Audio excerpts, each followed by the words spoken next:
The power is out in Cuba, and people are protesting their government on the street. That does not mean that talk of a U.S. takeover is being warmly received there. The notion that a foreign president, let alone the president of the United States, says that he's going to take Cuba and do whatever he wants with it, that is a gift to the ruling Communist Party. I'm Carolyn Beeler. And I'm Marco Werman. Today, Cuba in crisis. Also on the show, more Iranian leaders have been assassinated. We'll hear who they were and what happens now that they're gone. Plus, it is almost the end of Ramadan. A cookbook author shares memories of the foods she ate when breaking the fast as a child. Ramadan only comes once a year. I really want to have similar dishes to what I had growing up and to recreate those exact memories. That's all ahead today here on The World.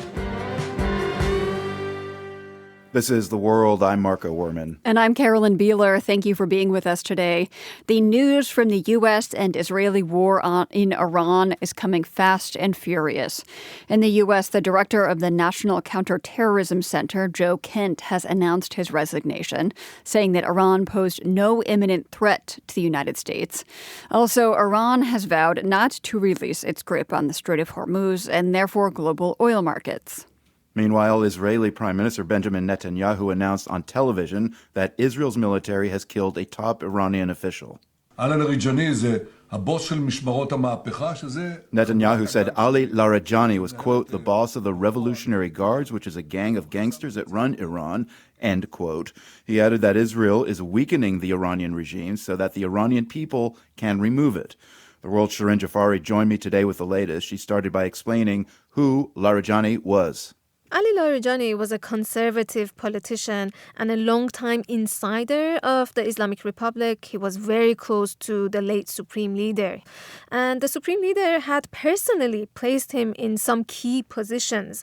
For example, he was the Speaker of the Parliament for 12 years. And in that role, he shaped legislation and mediated between different factions. Then in the mid-2000s, Larijani became Iran's top nuclear negotiator. He represented Iran in these talks. And then he served as the head of Iran's Supreme National Security Council, where he was more involved in the security structure of the country. And Larijani was an outspoken critic of the U.S. and Israel, but he had some level of autonomy when it came to negotiations and diplomacy with the West. He wasn't just a sort of a yes man when it came to the Supreme Leader. So how did Larijani's position change after the U.S. and Israel killed the Supreme Leader, Ali Khamenei? He was more or less running Iran's affairs since the Supreme Leader was killed back at the end of February. The son of Ali Khamenei, Mojtaba, who was appointed to lead the country after his death, has been absent from public. Last Friday, at a press conference, Secretary of Defense Pete Hegseth said that Mojtaba has been injured, and we've also seen some reports from Iran that suggest that he is recovering at a hospital in Tehran. So Larijani became, in effect, the person who was running the country during this time. These Iranian leaders, these top Iranian leaders, like Larijani, they must know that they are targets of the Israelis and the American military, and yet they're not all in hiding. What does that tell us? You're right, Marco. These people know and understand that they have targets on their backs, but they keep showing up in public because they want to project a sense of strength. I mean, Larijani, along with President Masoud Pezeshkian, as well as Gholam Hossein Ejei, who's the Chief of Justice, were all out in public just a few days ago.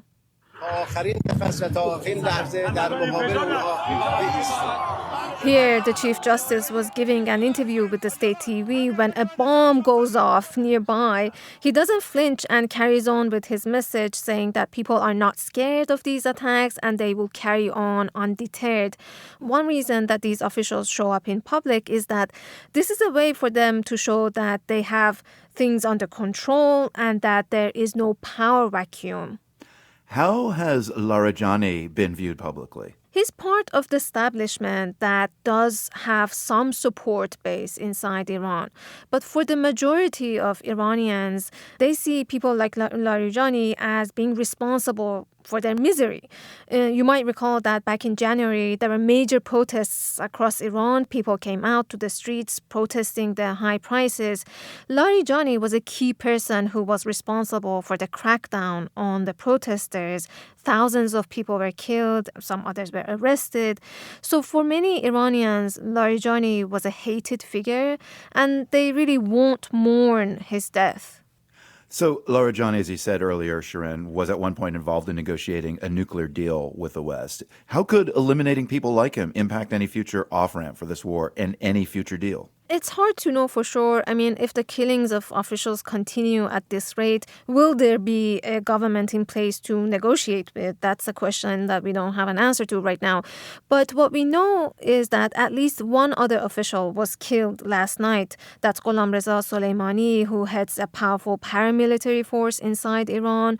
Larijani was seen as this kind of person who could sit down with foreign leaders and hammer out deals behind the scenes and be involved in diplomacy. Some analysts pointed out today that Larijani's death could mean that we see even more hardline figures taking on prominent roles within the government, although we know that anyone who takes up any leadership position could be the next target for Israel. The world's Shirin Jafari, thank you very much for this update. You're welcome, Marco. As we just heard, Israel has assassinated Iranian political figure Ali Larijani as well as Gholam Reza Soleimani. He led the group of volunteer fighters for the Revolutionary Guard, known as the Basij, that helped crush recent protests. Israel maintains that the men were masterminds of terror, not politicians, which, if deemed true, could make these assassinations in keeping with international law. So says Yifa Segal at Israel's David Institute for Security Policy. It is legal when you are at war, and certainly justifiable under international law to say that there was what's called casus belli, like there was definite cause for this war. She says Iran has been attacking Israel for years using its proxies, Hamas and Hezbollah. This was directed by this leadership that has directed all these illegal terroristic orders for their army and for the army of their proxies all over the world. I understand her point. And goodness knows the Iranian regime has been responsible for a lot of deaths, both within Iran and outside. But who is to decide? That's Margaret McMillan, an author and historian with expertise in the long-held rules of engagement during wartime. We called her today because she was just on our show talking about recent breaks with those rules and norms. But that conversation happened right before these assassinations, and we wanted her take after. She says that what happened this morning may be legal. That was not a determination that she felt qualified to make, but that either way, it sets a dangerous precedent. I do think there are very important questions here, which we have to really think about. I mean, how do we live in a world in which people simply say, I have a right to decide to do what I want to do? I feel like killing someone today, I'm going to go and do it. The U.S. and Israel have already killed other top Iranian leaders, which McMillan points out so far has not forced Iran to back down. She added that historically, killing a country's leader has often led to a failed state, which she says serves no one's interests.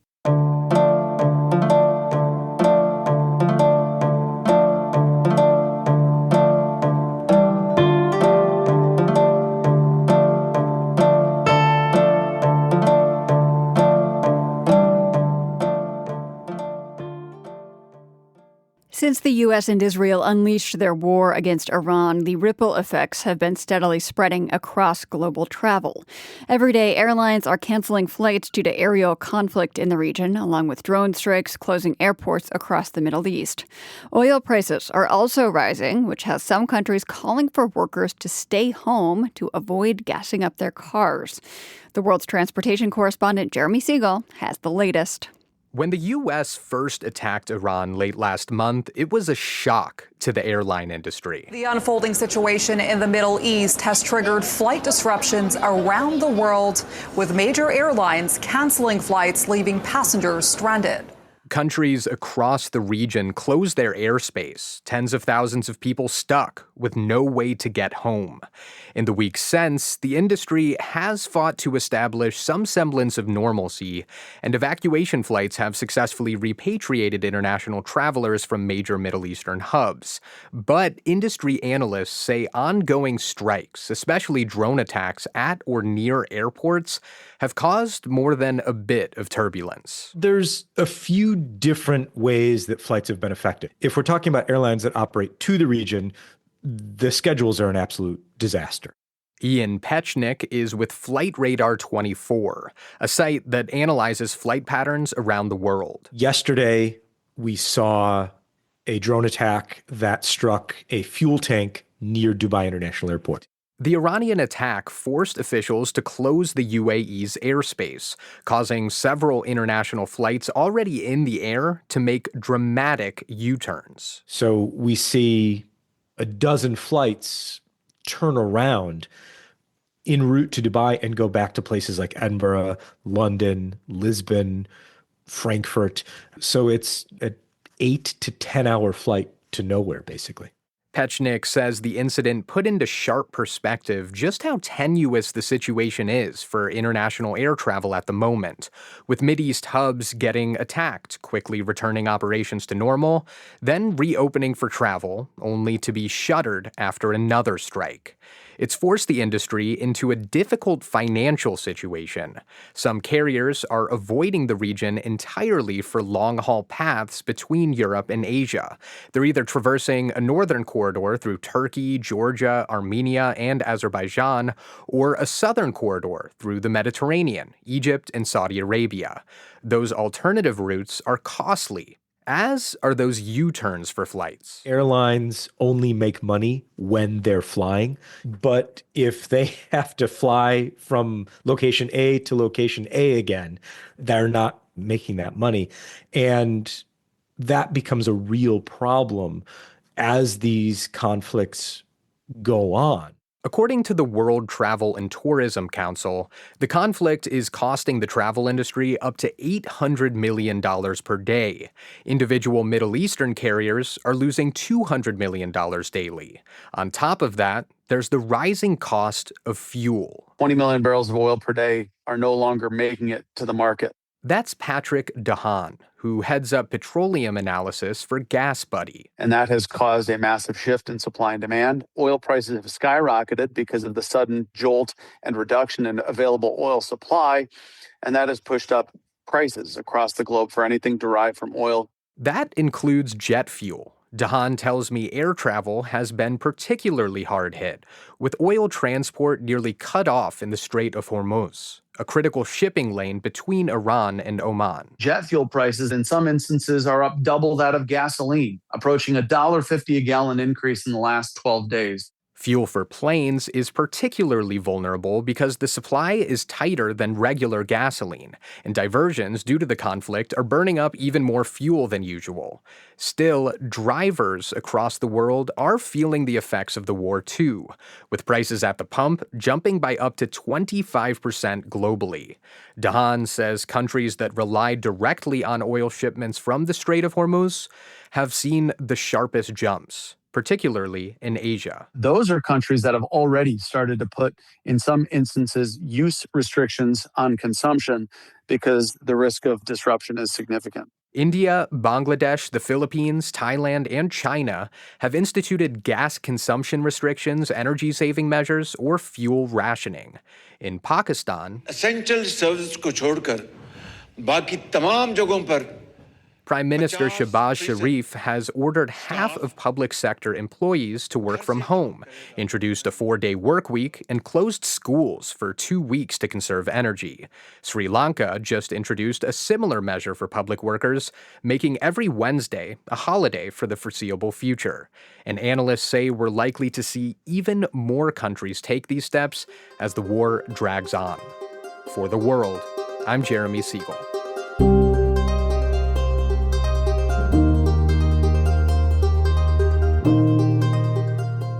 Just ahead, Ramadan means fasting, but there's also feasting to break the fast. A cookbook author in London takes us into her Ramadan kitchen.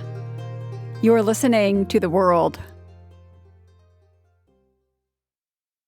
This is The World. I'm Carolyn Beeler. Muslims around the globe are nearing the end of Ramadan, the holy month of prayer and fasting. Preparations for Eid al-Fitr, celebrating breaking of the fast, are well underway.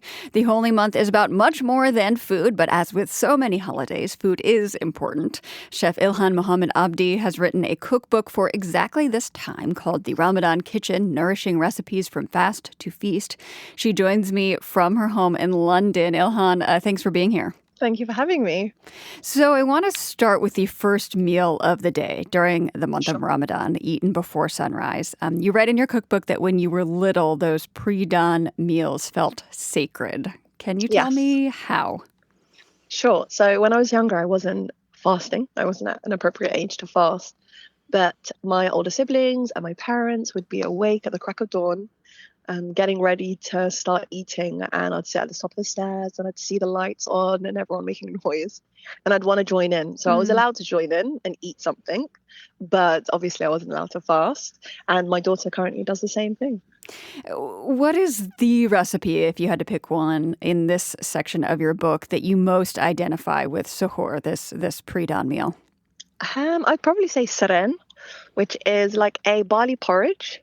And it's full of fiber, it's full of protein, and it's really nourishing, and it will take away that hunger throughout the entire day. So is it common to try to eat something big and hearty that will stick with you throughout the day during this meal? Not so much big, but something hearty, something full of protein, something full of fiber. Just dates and water is encouraged because there's a lot of fiber in the dates itself. I love that each of the recipes, both in this section of your cookbook and then in the rest of it, draw inspiration from different parts of your life, your heritage. There's baked beans, which you note are classic in Britain, but that you have always cooked in a Somali way. There's bread pudding that draws from your mother's Egyptian heritage. Yes. Is it especially important to you to draw in these threads of your heritage during Ramadan when you cook, or is that something you do all the time? I think it's important because Ramadan only comes once a year, and it's about familiarity for me. So I really want to have similar dishes to what I had growing up and to recreate those exact memories. Obviously, I bring in some new dishes, some that aren't even in the cookbook, like a jacket potato, because it's a very classic British meal and I absolutely love it. But I do try to keep some of the dishes throughout the entire Ramadan, year after year. So there's traditional dishes everybody looks forward to. Yeah, there's exactly, that you'll find every single year in every household. And what are those traditional dishes that you really stick with? You'll have samosas, you'll have bur, you'll have bur couscous, you'll have malawah. There's a few. There's shorbat. Describe a couple of those last ones for me. Sure. So shorbat is a barley stew with meat. So it's usually with lamb, and it's completely breaks down. It's cooking for hours, and it's absolutely delicious. And you only just need a little bit with a bit of vinegar, and it's the first thing that you're having. There's samosas. We all know what samosas are. But we have a tuna samosa, which is in the book, which is absolutely delicious. And there's a coconut chutney that goes, like a spicy coconut chutney that goes with it. And then the bur is one of them is like a beignet, and you have it with a bit of powdered sugar on top. And the other one, bur couscous, is like mini fried donuts, like little dumplings, and you soak them in syrup, cardamom syrup. Those all sound so tasty. Yeah, they're delicious. So if we jump ahead to the evening meal to break the fast, you have recipes for two stages of the evening meal in your book. Smaller bites for before prayers, right? And then larger mains for after. Can you tell me about those two stages of eating? Yeah, so you haven't been eating all day long, so you don't want to go in and eat multiple different plates. So what you want to do is just break your fast with some tea, coffee, water, dates, and then these small bites, like I mentioned, those little donuts, little beignets, samosas. We've got bhaji, which is the closest thing I can relate it to as a falafel, but it's different. And then you go off and you pray and you let your stomach settle for a bit, and then you come back to enjoy your main meal. And what kind of mains are classic on the Ramadan So we've got table? macaroni bechamel, which is like imagine a lasagna but with pasta, and you've got the bechamel and cheese. We've got Somali rice, which is very simple. It's very fragrant rice, and it takes about 15 minutes to make. Then you can have baris karis, which is Somali rice, but you cook it with the lamb itself. We've got hearty meals like that. We've got lamb chops. So this is where the hearty meal comes in during Ramadan. Exactly. But creating that every evening, especially if everyone is working, that's a lot of pressure for the main cook. It is a lot of pressure, but everyone digs in. And I think with Ramadan, the last 10 days starts to slow down a lot. Okay. But that's what my book is about. A lot of the recipes are very simple. A lot of the recipes take 15 to 20 minutes. A lot of them can be pre-prepped and made beforehand or frozen. So it takes away that burden that a lot of people would feel. I'm speaking with Chef Ilhan Mohammed Abdi about her new cookbook, The Ramadan Kitchen. What is it like cooking these very delicious sounding foods when you have been fasting all day? How do you manage that? Honestly, it's not as bad as it sounds. Okay. It sounds harder than it is, but it really isn't. But at the same time, you cooking for your family is a form of worship. So there's greater good to it. Do you find that you are, reflecting more or being more intentional as you cook during Ramadan than on a random Tuesday? Absolutely. 100%. There's a lot more intention that goes into it. There's a lot more thought that goes into cooking during Ramadan. What are you thinking about or reflecting on or being intentional about when you are cooking during Ramadan that is different than another time of year? Gratitude. I'm just grateful that I'm able to cook the meals that I want, go and buy the ingredients that I want. If I'm missing something, if I have a craving for something, that I can just pop to the shops and create that craving that I have. There's a lot more gratitude that goes into Ramadan, the period of Ramadan. So Eid al-Fitr, the festival marking the breaking of the fast, it starts in a few days. Have you all in your house been preparing for that? Yeah, so we prepare by buying ourselves new clothes. Some people get henna done. You refresh your home. You make sure your house is all nice and clean. Some people will change carpets around and change curtains, brand new curtains. A lot of people will do a real big refresh. You get your presents out of the way and then just organize where and what you're doing, because a lot of the time we're house hopping between family. Home to home. And then is there a lot of food prep that's also happening right now? Yeah, there's a lot of food prep, but we try to split it up. So it's almost like a potluck. Someone will take breakfast, somebody will take brunch, somebody will take the sweets and the teas. Or if we're going to one house, everyone will bring something, just to take with the burden of the person hosting. Right. Is there one dish that you always make that you are always responsible for at Eid? Yes. I make my Somali milk cake, which is fantastic. That sounds delicious. Yeah, it's delicious. Is there one key takeaway that you would like listeners who maybe aren't familiar with the cuisine that you're cooking or with Ramadan itself to take away from your cookbook? Sure. That the Ramadan kitchen, although it's called the Ramadan kitchen and it's tailored to Ramadan, it can actually serve you the entire year. There are many recipes in there that I cook Monday to Friday every single week. And I had a cookbook club in Hawaii do about 30 recipes. And none of them observed Ramadan, which was testimony to how this book can actually serve people outside of Islam. Ilhan Mohammed Abdi wrote the new cookbook, The Ramadan Kitchen, Nourishing Recipes from Fast to Feast. Thank you so much for speaking with us. Thank you so much for having me.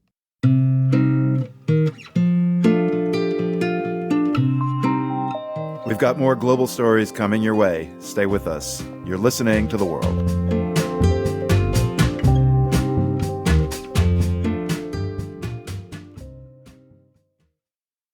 This is The World. I'm Marco Werman. Across Cuba lately, the roads have been eerily empty of traffic. In many places, gas stations are open but selling virtually nothing ever since the U.S. choked off Cuba's access to foreign oil about 2 months ago. And yesterday, the dire lack of fuel triggered a nationwide blackout with the country's entire electrical grid collapsing. President Trump's comments to reporters at the White House on Monday only heightened the tension. I do believe I'll be having the honor of taking Cuba. That'd be good. That's a big honor. Taking Cuba. Taking Cuba in some form, yeah. Taking Cuba. I mean, whether I free it, take it, I think I could do anything I want with it. You want to know the truth? They're a very weakened nation. Cuba's President Miguel Diaz-Canel and Raul Castro, his 94-year-old predecessor, are reportedly in talks with the Trump administration. The Cuban leaders say they'll soon be opening the country's economy to foreign investment, including from Cuban Americans. Earlier today, I spoke with journalist Ed Augustin, who's in Havana. He began by explaining how yesterday's nationwide blackout affected critical hospital care for children in Cuba. There are kids around the country who are on ventilation. The batteries of those ventilators don't work. They should work, but they don't work because it's Cuba and the equipment's obsolete. So what happens is that the backup power kicks in, the backup generator kicks in, but it takes about a minute to kick in. And then after that, the engineers have to faff around setting up the ventilators again. And so for a few minutes, doctors and nurses have to take out a manual rubber pump and very carefully, deftly press it at the right rate, pump it to keep newborns alive. That's extremely dangerous.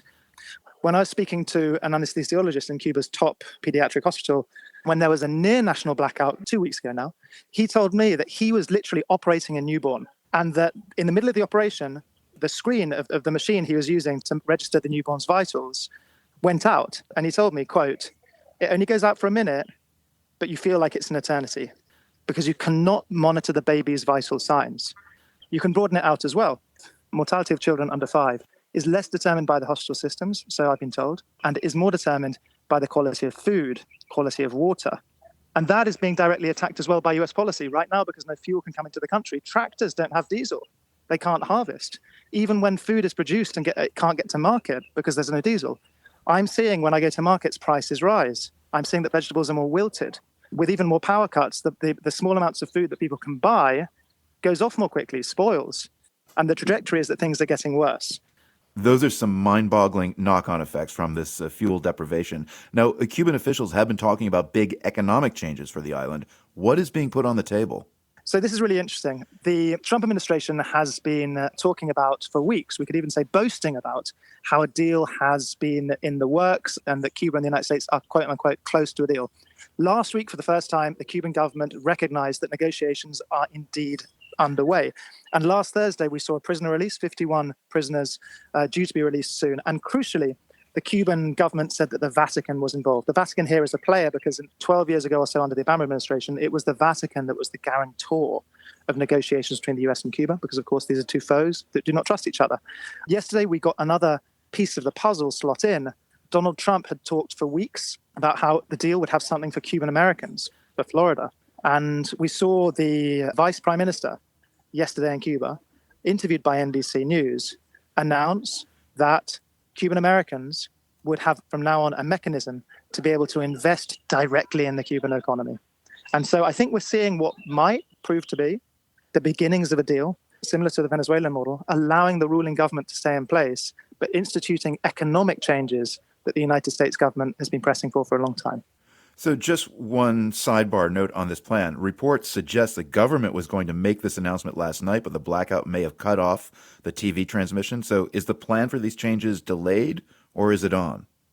It's always hard to tell because the devil's in the detail. Cuba has a record of making announcements and then not really implementing them with the vigor that is expected. And I think that the Trump administration is concerned that from their point of view, the Cuban government might just string them along, make an announcement, but actually stall when it comes to the implementation.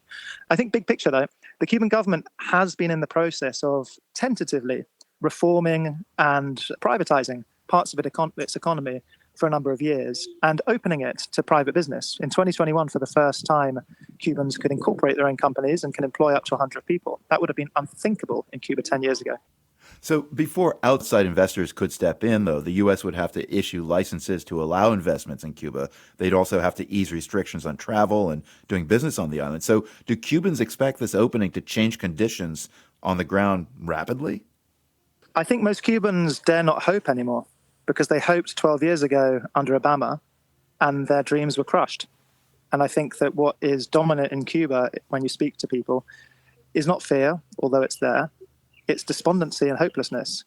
A great many people feel crushed between two governments, the Communist Party that is increasingly unpopular and the US government that is stopping oil getting into the country and driving down living standards. So hope is a dangerous idea these days. But certainly if the US softened or even repealed some of the sanctions legislation and allowed US companies to invest and allowed US tourists to come back, they would be very, very well received. So regular Cubans are bearing the brunt of this crisis, clearly. Some are banging on pots in the evening in protest. Over the weekend, there were demonstrations in the city of Moron in central Cuba and vandalism at the local Communist Party headquarters. And that sort of public display of dissent is pretty unusual for Cuba. So how potent are these expressions of discontent now? I think they're more potent because it's Cuba and it's because it's under the microscope, right? What happens in Cuba is that when there are protests, for two reasons, they're more charged. One is because it's an authoritarian state that controls public space, and there is fear of protesting against the government. Even though it's constitutionally recognized, everyone knows that actually you can't go on the street and shout down with communism. You might get thrown in jail, number one. Number two, as soon as there's protests in Cuba, because of the power of the Cuban-American lobby, it's under the microscope, unlike a few other places. And so you actually don't need much protest for it to be turned into a media event. Ed, I have to ask you about reaction in Havana to President Trump's comments. I don't want to assume Cubans have heard him saying that he would take Cuba, free Cuba, I can do anything I want with Cuba. What have you heard from regular Cubans or the government? A colleague that I've been working with this morning, a Cuban journalist, watched it with me, and he just said that it's so outrageously insulting. He doesn't really have words to describe. What one must remember is that the Cuban people are a nationalist people, right? And even though the government is unpopular at the moment, even though the government has lost an awful lot of legitimacy, every time there's a national power cut, they lose more popular support. They are, at the end of the day, nationalists. And the notion that a foreign president, let alone the president of the United States, this is a country that effectively colonized the island in the early part of the 20th century, says that he's going to take Cuba and do whatever he wants with it, that is a gift to the ruling Communist Party, because it allows them to say, look, this is not about democracy. It's certainly not about human rights, because they're blockading oil and decreasing your access to food. It's about neocolonialism. It's about the colossus to the north that wants to come here and get its grubby little hands on our lithium, our coltan, our beaches, and our hotels.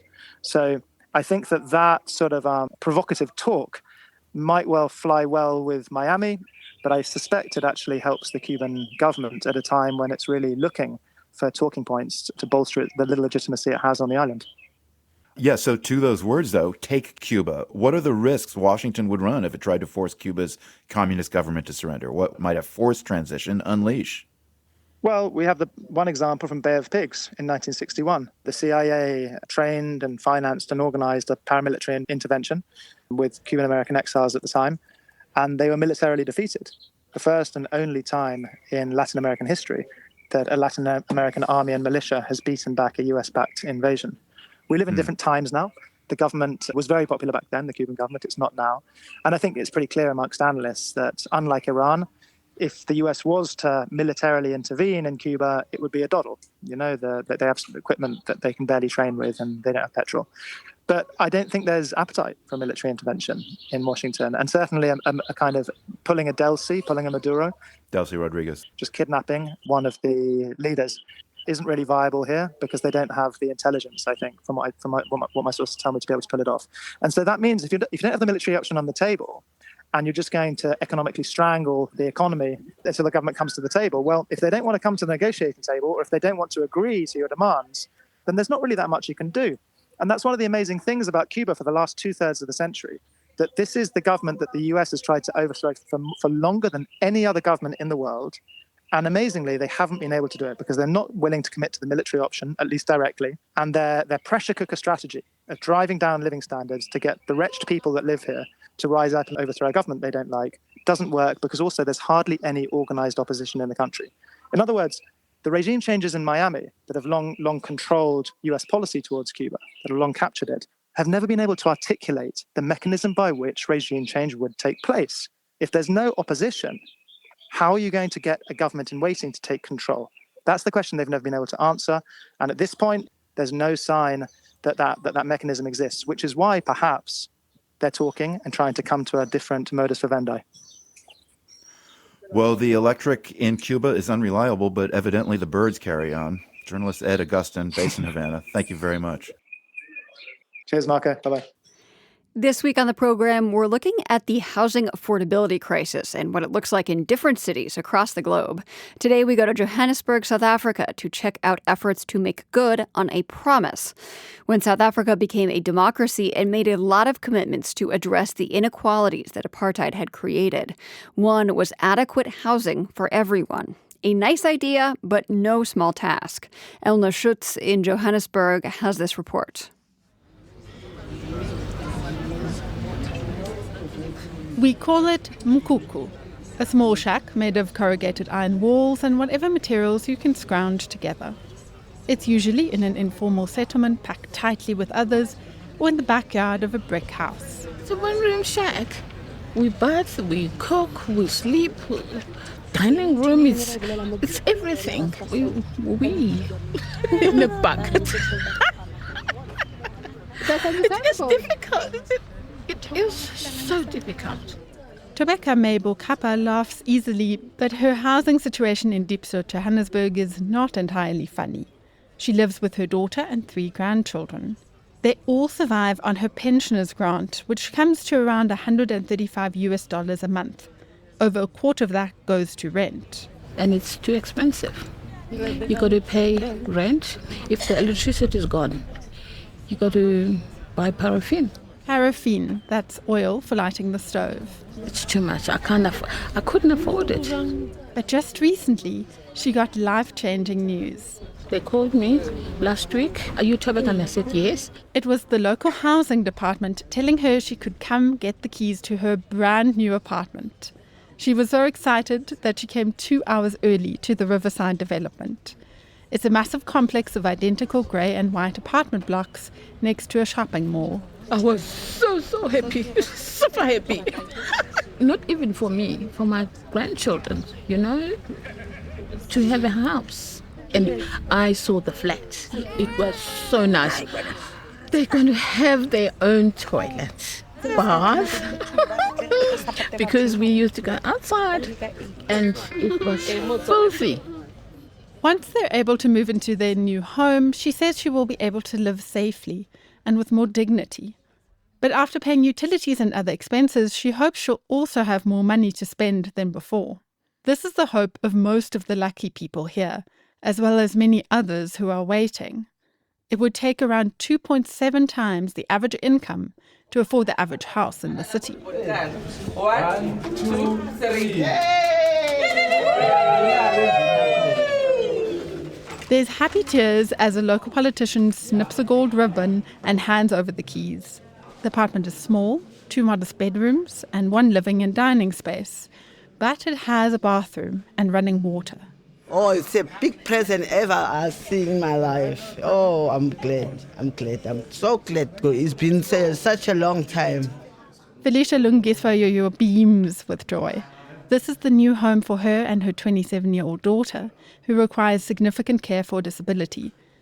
She's especially happy about moving into a place that doesn't easily flood. And the rain is falling. Ooh, it's wet even now. Can go, but it's not good. Don't have money to buy materials. But now I feel good when my baby get her house. God is great, God is great, she says. The joy of the day is contagious. Everyone here is excited. Free housing is not new, though, and it hasn't been perfect. The Reconstruction and Development Program, or RDP, built millions of houses for free for South Africans below a certain income threshold. But this development today is different to the rows of identical houses traditionally built under RDP. Even though the flats are all the same, the people inside and their needs are different. The head of the Provincial Department of Housing, Tasneem Motarrad, explained it to me during the handover ceremony. I think the state of affordability depends really on your earning. We do have a large amount of people that earn less than $3,500. The ladies you heard before have a household income of less than $200 a month. So do around 40% of people in Joburg.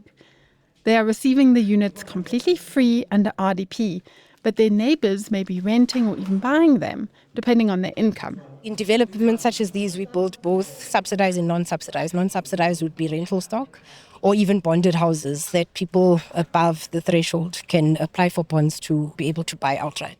This is called integrated housing, and it was a significant change in strategy for the city of Johannesburg. I think it was a decision that was based on kind of understanding the limitations of what had been put before, that you just couldn't create these kind of areas that were without any diversity of income. You had to create a little bit more of the neighborhood. Independent consultant Leila McKenna has been working in the affordable housing sector for many years. She explains that the shift wasn't just to mix people, but to expand housing in the city in a more usable way. Part of the pressure was also coming from planning. You're creating these very peripheralized and stark dormitory areas, and we need more than that. While that ongoing effort is nudging things in the right direction, it hasn't fixed the big problem, which is how to make safe housing available to a large number of people. McKenna says that the delivery has been slow and costly. It's very time-consuming, it's very difficult, it's very complex, and then the result is pretty small. It's very few units. She says it's a problem with the model, in part because the city is growing and the program can't keep up. The upshot is many city residents are getting creative to get by. They might build a small shack in their backyard to rent out or live in bad buildings with illegal water and electricity connections. I keep thinking of something Tobeka Kappa said to me. She was one of the women receiving a new apartment. As happy as she was, it was bittersweet because leaving her shack meant leaving her landlord without a monthly check. She's got a little boy. She's not working. And she's a very young. I'm very sad that I'm leaving her. So now one person's good fortune becomes another person's problem. The city is trying to provide free housing, but it seems to never be enough. For The World, I'm Elna Schütz, Johannesburg. You're listening to The World.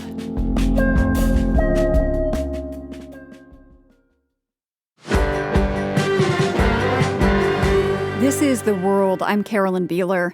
For many people, death is a topic to avoid thinking about, but not for the Swedish artist Margareta Magnusson.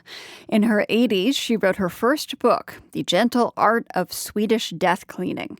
The book brought the concept of death cleaning to the world, providing inspiration on how to declutter as we age.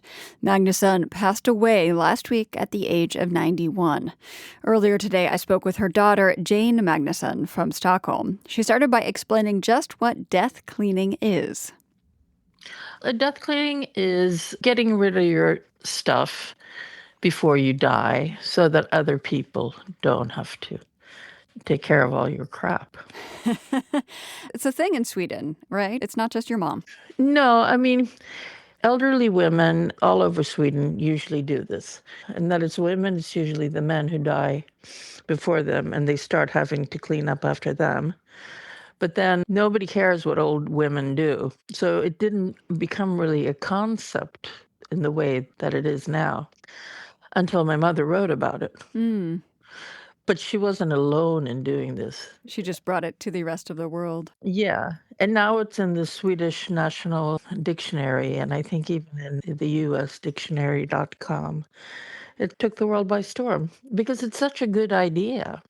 I mean, why keep all this stuff and make your family and friends suffer?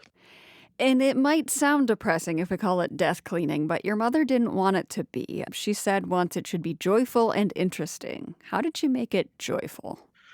She really enjoyed reading all the letters she had collected over the years. She read them one by one and then put them in the shredder and threw them out. Hmm. And same with photographs. She got to relive her life, and she found that very comforting. Mm. But she started with the big things, like stuff in the attic that she hadn't used for years, like a chair or a table or something like that. And then scale down, and finally, you're getting rid of photographs and letters. Is there anything she did get rid of over the years that you wish you were able to inherit that was still in the family? No, most of the nice stuff, the samurai sword or the Japanese lacquerware stayed in the family. My nephew got the samurai sword. The nice stuff stayed in the family, and God knows there's so many of us, so it was easy to get rid of. Did she get rid of or hand off some of that stuff before she died? Oh, yeah. Her apartment was pretty much empty when she died. You said that people haven't been talking about death cleaning for forever because nobody cares what old women do in Sweden. But there was an appetite for this book. What prompted your mom to write it? Well, one of my oldest friends from university in the U.S.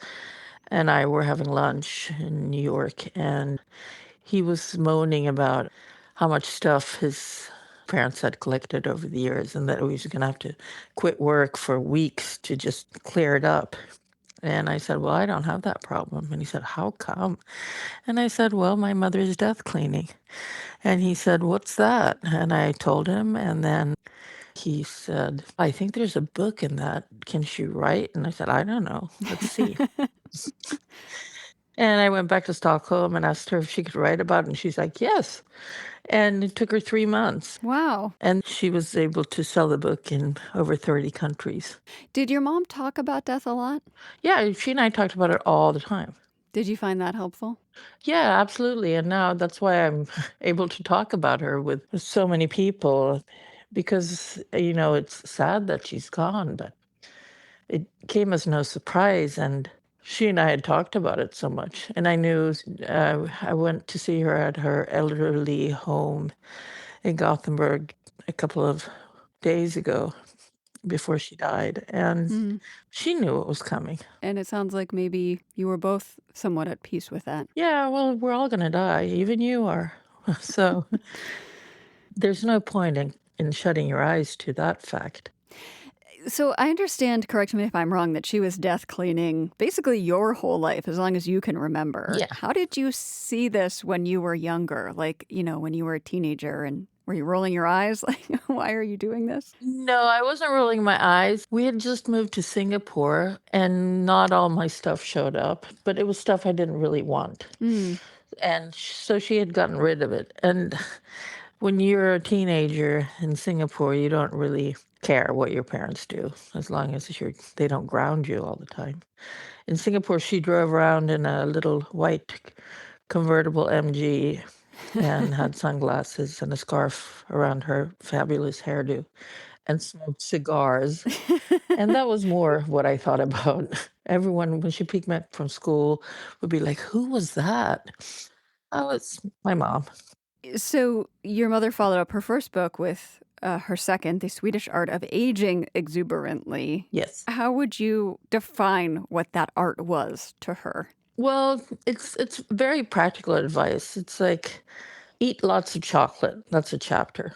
She loves chocolate, but she was skinny as a thread.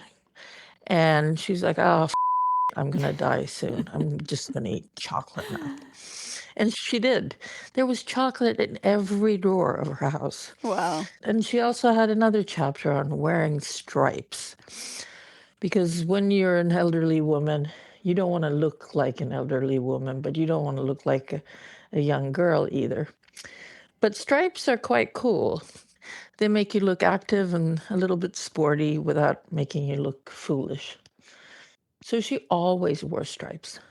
I have gone through the task of going through loved ones' things who have passed away. And it can be overwhelming if there's too much, but it can also reconnect you to the person that you've lost and relive earlier versions of them. Do you miss that you are not doing that right now after your mother's passing? No, I don't. She will always be with me, but I don't. I'm quite happy that I don't have to death clean after her. And I think my siblings are as well. Do you death clean? Yeah, I think about it every day, but I have a ton of stuff. And so does my husband. We're really untidy, so we have to get started. He's 64 and I'm 57, and you never know when you're going to kick the bucket. Jane Magnusson joined us from Stockholm. She is the daughter of Margareta Magnusson, the author of The Gentle Art of Swedish Death Cleaning. Thank you so much for speaking with us about your mother. Thank you for calling me. Start cleaning. I will get right on that. The World is produced by GBH and PRX, broadcasting weekdays from the Nan and Bill Harris studio in Boston and from the Department of Communication at UC San Diego. Find us online anytime at theworld.org and check out more of our original reporting on YouTube. We are at The World News GBH. I'm Carolyn Beeler. And I'm Marco Werman. Thank you for being with us, and join us right back here tomorrow. The World is supported by the Carnegie Corporation of New York, working to reduce political polarization through philanthropic support for education, democracy, and peace. More information at carnegie.org. By the Lumina Foundation, committed to a fair, universal system for learning beyond high school that offers every American the chance for a better life. LuminaFoundation.org. By the PRX Ambassador Council, whose members include Judy Piggott, the Gruber Family Foundation, the Schmidt Family Foundation, and Gavin Salmonese, LLC. The World's theme music is composed by Ned Porter. The World is a co-production of GBH Boston and PRX.